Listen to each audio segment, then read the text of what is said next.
have your spot back. I'm That's sorry. creative. I wanted to share one other thing about Evan. When I first met him, it was really difficult for me to contextualize the way that he interacted with people. He was so nice that I thought he was patronizing me.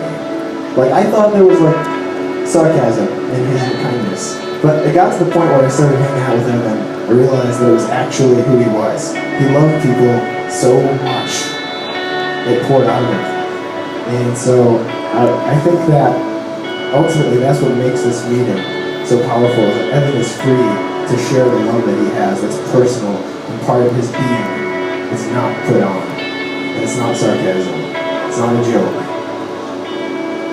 And so I just wanted to say to you, Evan, I really appreciate that. I wanted to honor you tonight on your birthday. I really appreciate it. And everything that you've done in my life.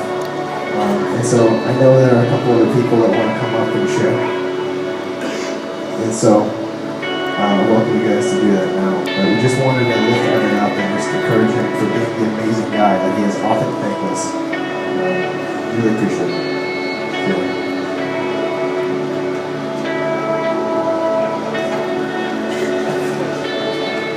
Hey man. The first time I ever met Evan, I went to a conference and Talk closer to the mic. and him and Jason came walking up to me and they just started loving on me like crazy, just blessing me and praying for me and just radically like just man. He's a man that loves. He's a man that loves really well. And I wanted you to know, man, that you're an answer to prayer in my life. Like, I prayed for years and years and years to find a brother.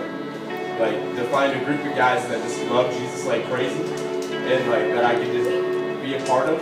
And, man, you're part of that, man. You are an answer to prayer in my life. And I'm really thankful for you. I, like, man, I'm almost about to cry, bro. You are. I wouldn't be the man that I am without you. Without you in my life, you've really helped me to become who I am. I'm really thankful for that. Like, I don't know where I would be. I don't know who I'd be. I don't know what would be going on, but I'm thankful to be who I am now, and you're a big part of who I am now. You are, you're not only like my brother, but you're also my friend and my mentor, and you're just an amazing person. And I'm so thankful that you're in my life. Happy birthday, bro.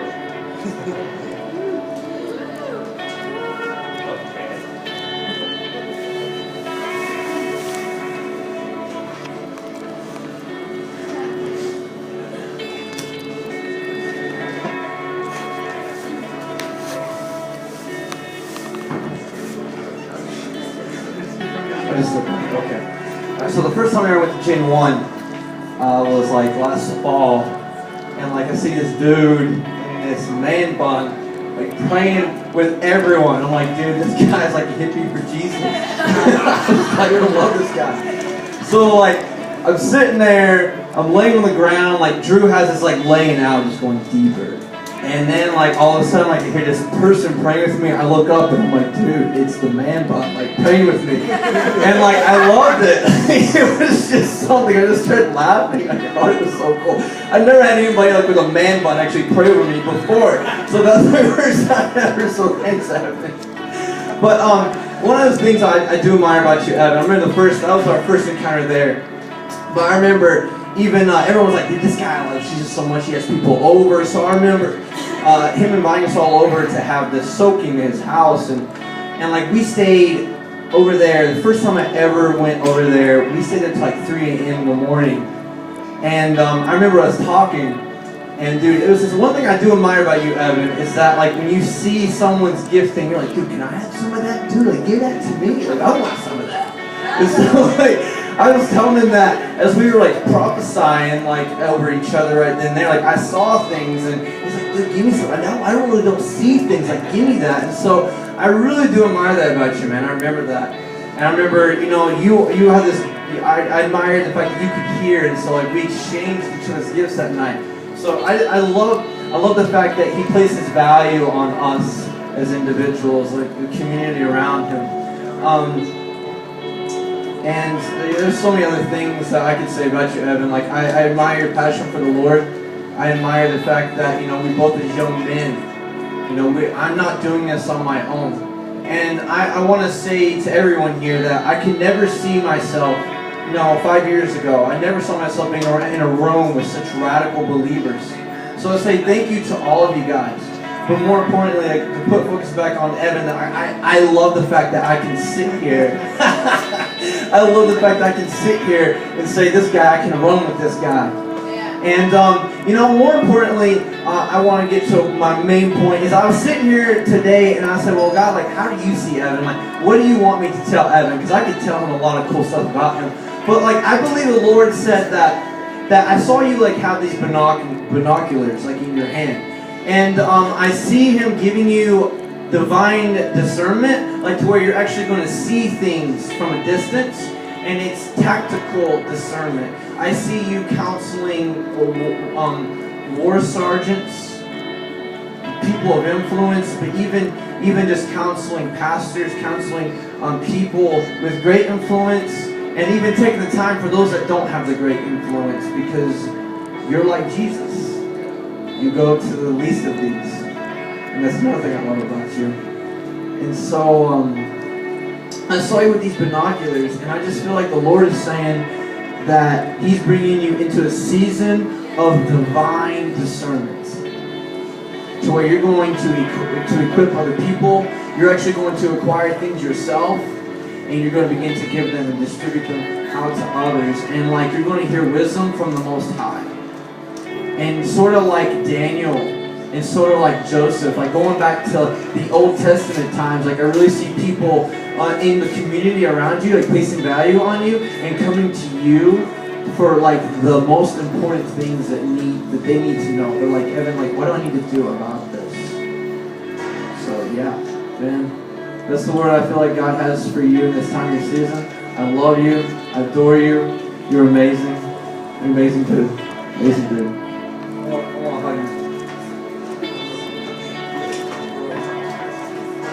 I envy his hair, like I really do. Like I gotta grow my hair out like that.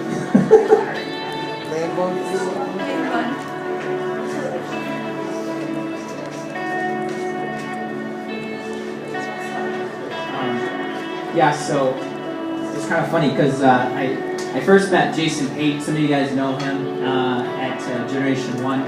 And he kept telling me about this guy. He's like his buddy who he goes out like on the street with. And he's like, dude, he's so radical. You're going to love this guy.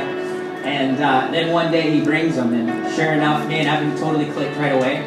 I gave him a word. I said that you're going to bring encounters with God. I just see you bringing people into an encounter with God. And sure enough, what does he do? He brings people into an encounter with God. And you know, I sat here and I just thought of like what I was going to say, because there's so many things that I could say. But I think that, you know, what I want to say is that I'm really amazed at the fact that like that you really are like who you are. Like I know you outside of the public spotlight, you know. Like I live with you. I've known you for several years. And you know, we've had our differences, but like what really blows me away is that in the midst of our differences, that your heart is truly like for connection. You know, your heart is truly for restoration. And man, you're just an amazing person. And I really feel like God wants you to know that like you are going to make sons and daughters that are with that same heart that you have, not just for God, but what you have for people. I think that you don't recognize how much influence and impact your heart for other people really has. I have been on the outside and I have seen people be set free just because you went to that extra mile to go over and to hug them and to love on them. And I was actually one of those people because I didn't feel like I fit in. I didn't feel like I could connect with people. But you actually went the extra mile with me and you loved on me, and your prophetic words to me gave me a hope, and it gave me a desire that I could actually be something greater than what I was. And so there's a lot of fruit on my life that I believe can be attributed to you, and because of what you've done in my life. Like you even opened up your family to me. You said, hey man, come on into my family, be family with me when I didn't have a family. you know? And there's just so many instances in my life that you have really just stepped out and said, you know what, I love you, and I want to do family with you. And so I just want to know that I honor you, and I want to do family with you, and I'm excited. And I feel like you're in the next step, in the next season of your life, that you're going to begin to see the influence and the impact in the people that you've had around them, because they're going to begin to come and they're going to begin to celebrate and embrace the dreams that God's given you for you.